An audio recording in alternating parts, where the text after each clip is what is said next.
Hello everyone, circle of education welcomes you. हम forms of literature पे series कर रहे हैं और इस सीरीज़ की ये 5th वीडियो है। अब तक हम नरेटिव फॉर्म ऑफ पोइट्री को डिस्कस करते आ रहे थे, जिसमें हमने बैलेड, एपिक, मॉक एपिक और ड्रामेटिक मोनोलॉग को बहुत ही अच्छे से डिटेल में डिस्कस किया है। अगर आपने अब तक वो वीडियो नहीं देखी है तो चैनल की प्लेलिस्ट में जाके चेक कर लें। और आज हम करने जा रहे हैं पोइट्री की वो फॉर्म जो कि आती हैं नॉन नरेटिव के अंदर, यानी ऐसी फॉर्म्स जो कि नॉन नरेटिव हैं, उनको पर्सनल पोइट्री भी बोला जाता है और सब्जेक्टिव पोइट्री भी बोला जाता है। तो अगर आपको वीडियो पसंद आ रही है तो वीडियो को लाइक करें। आपको ये सीरीज़ कैसी लग रही है कमेंट सेक्शन में बताएं। चैनल पे नए हैं तो चैनल को सब्सक्राइब करें। चलिए आज की इस वीडियो को हम शुरू करते हैं। तो शुरुआत करेंगे हम एलिजी से। एलिजी बहुत ही इंपॉर्टेंट फॉर्म ऑफ पोइट्री है, एग्ज़ाम में बहुत बार पूछी जा चुकी है। तो एलिजी होती क्या है? एलिजी जो है ग्रीक वर्ड एलिगोस से आई है और एलिगोस का मतलब होता है लेमेंट, जिसका मतलब होता है दुख या फिर शोक व्यक्त करना।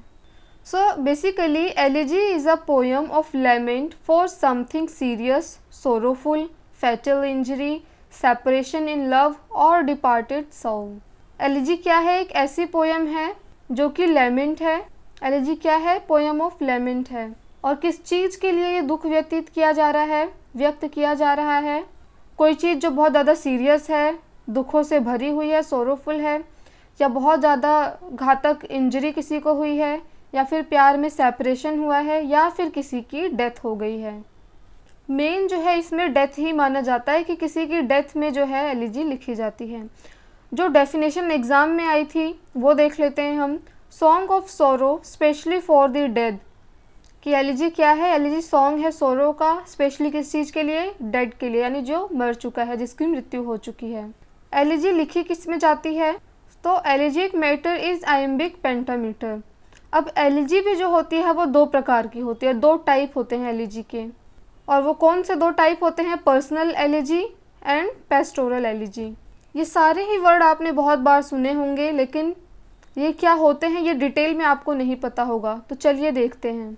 पर्सनल एलिजी क्या होती है? In personal elegy the poet laments the death of a person in his personal capacity.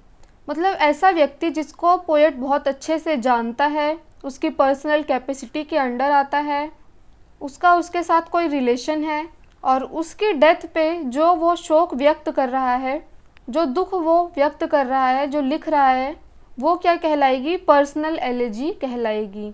इसके कुछ एग्जांपल्स देख लेते हैं। जैसे अल्फ्रेड लॉर्ड टेनिसन ने लिखा था इन मेमोरियम 1850 में।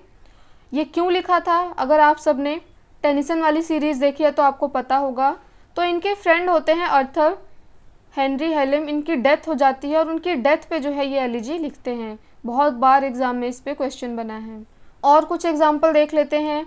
तो वॉल्ट विटमैन का बहुत ही फेमस पर्सनल एलिजी का एग्जाम्पल है, जो उन्होंने अब्राहम लिंकन की डेथ पे लिखा था, जो कि प्रेसिडेंट थे, और वो वर्क था O captain my captain. Elegies that are inspired by and to honour their fellow literary counterparts are also falls into the category of personal elegy. यानी जो राइटर्स हैं और इनके जो कंटेम्प्रेरीज रहे हैं, उनको ऑनर करने के लिए, उनको अप्रिशिएट करने के लिए भी जो लिखा जाता है उनकी डेथ पे, उसको भी जो है पर्सनल एलिजी की कैटेगरी में डाला जाता है। और इसका एग्जांपल हम देख सकते हैं elegy written in a country churchyard में, जिसको थॉमस ग्रे ने लिखा था। किसकी डेथ पे? एक पोएट थे रिचार्ड वेस्ट, इनकी डेथ पे जो है इन्होंने ये एलिजी लिखी थी। एक और एग्जाम्पल देख लेते हैं जो W.B. यीट्स ने लिखा था, in memory of W.B. Yeats के लिए लिखा गया था। W.H. ऑर्डन ने लिखा था, जहाँ पे उन्होंने विलियम बटलर यीट्स को जो है अप्रिशिएट किया था। तो ये तो हुए पर्सनल एलिजी के एग्जाम्पल। पर्सनल एलिजी क्या होती है ये आपको समझ आ गई होगी। चलिए मूव करते हैं पेस्टोरल एलिजी की तरफ। पेस्टोरल एलिजी क्या होती है? तो pastoral elegy is after the model set by Greek poet Theocritus. एक ग्रीक पोएट थे और इन्होंने जो है शुरुआत करी थी पेस्टोरल एलिजी लिखने की। पेस्टोरल एलिजी में होता क्या है कि जो पोएट होता है वो ऐसा अज्यूम करता है, ऐसा मान लेता है कि वो खुद क्या है? एक शेफर्ड है, यानी एक चरवाहा है जो भेड़ बकरी चराते हैं, वो शेफर्ड होते हैं। तो वो अज्यूम कर रहा है कि वो चरवाहा है और जिसकी डेथ हुई है वो भी क्या है, एक चरवाहा है, भेड़ बकरी चराने वाला है। तो एक साथी जो है अपने, एक जो चरवाहा साथी जो है वो अपने दूसरे चरवाहे साथी के लिए जो है शोक व्यक्त कर रहा है, दुखी हो रहा है, रो रहा है। और ऐसे में जो पोयम लिखी जाती है उसको पेस्टोरल एलिजी बोला जाता है। तो जो इस पोयम का जो बैकग्राउंड होगा, जो एलिजी का बैकग्राउंड होगा, जो सेटिंग होगी वो भी पेस्टोरल होगी, यानी थोड़ी सी ग्रामीण दिखाई जाएगी, एक नेचुरल सिंपल लाइफ दिखाई जाएगी। और वहाँ पे दिखाया जाएगा कि कोई जो है लिखने वाला एक शेफर्ड है और वो रो रहा है अपने ही दूसरे साथी शेफर्ड की मृत्यु पर। अब इसके कुछ एग्जांपल्स देख लेते हैं। मिल्टन का वर्क है, बहुत ही फेमस है, लाइसिडास, जो कि आया था 1637 में, और ये लिखा गया था on the death of his friend Edward king. अब ये पेस्टोरल एलिजी भी है, साथ ही साथ ये मोनोडी है। मोनोडी क्या होती है ये आगे हम देखेंगे। तो मोनोडी में होता क्या है कि एक सिंगल पर्सन रो रहा होता है किसी की डेथ पे। ऐसे ही एक टर्म है थ्रिनोडी, उसमें होता है कि मोर देन वन पर्सन जो है वो रो रहे होते हैं किसी की डेथ पे। तो लाइसिडास जो है वो क्या है, मोनोडी है। चलिए कुछ और एग्जांपल्स देख लेते हैं हम पेस्टोरल एलिजी के, जिसमें पीबी शैली का बहुत ही फेमस वर्क है एजोनाइज, जो कि आया था 1821 में। और ये किसके डेथ पे लिखा गया था, कीट्स की। बहुत इंपॉर्टेंट पॉइंट है, एग्जाम में बहुत बार रिपीट हुआ है।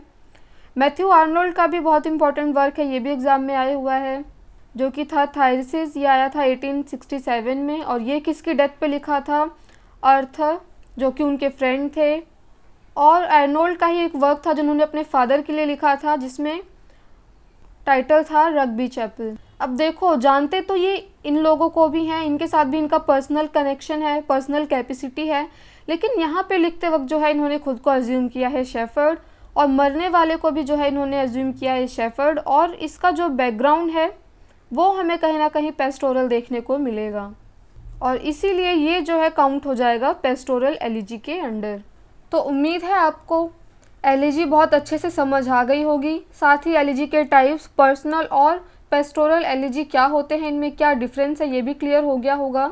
तो आपको वीडियो कैसी लगी कमेंट सेक्शन में बताना, और चैनल पे नए हैं तो चैनल को सब्सक्राइब करें। Thanks for watching this video.